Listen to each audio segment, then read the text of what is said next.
तो स्वागत है हमारे यूट्यूब चैनल वॉइस ऑफ धर्मा में। मैं आपको भगवत गीता के अध्याय 19 सुनाने जा रही हूँ। कृपया सुनिए। गीता पढ़ना बहुत ही अच्छा होता है, मन को अत्यंत शांति मिलती है। शाघोषो धर्तराष्ट्राणां हृदयानि वैदार्यत नभश्च पृथ्वीं चैव तमुलो अभ्ययनुनाद्यन्। इन विभिन्न शंखों की ध्वनि कोलाहल पूर्ण बन गई, जो आकाश तथा पृथ्वी को शब्दायमान करती है हुई धृतराष्ट्र के पुत्रों के हृदय को विदीर्ण करने लगी। जब भीम तथा दुर्योधन के पक्ष के अन्य वीरों ने अपने अपने शंख बजाए तो पांडवों के हृदय विदीर्ण नहीं हुए। ऐसी घटनाओं का वर्णन नहीं मिलता, किंतु इस विशिष्ट श्लोक में ये कहा गया है कि पांडव पक्ष के शंखनाद से धृतराष्ट्र के पुत्रों के हृदय विदीर्ण हो गए, और उसका कारण स्वयं पांडव और भगवान कृष्ण में उनका विश्वास है।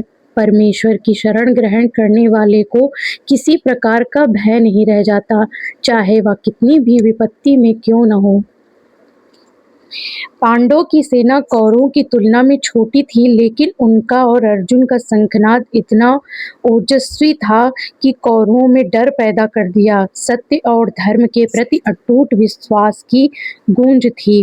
पाप और अधर्म पर चढ़ने वाले कौरवों का हृदय कमजोर पड़ गया, क्योंकि वे अंदर से जानते थे कि वे अधर्म के मार्ग पर हैं, इसलिए उनकी हार तय है।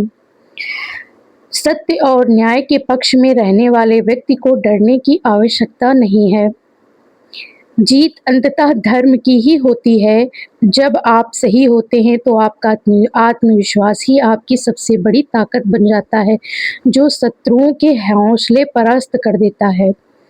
पाप की नींव पर खड़ी सफलता कौरव अंत में भयभीत होती है और नष्ट हो जाती है। जैसे पांडवों के शंखनाद ने आकाश पाताल गुंजा दिया, वैसे ही हमारे आत्मविश्वास से भरी हुंकार और मेहनत का असर पूरे वातावरण पर पड़ता है, जो दुश्मनों को भी डरा देता है।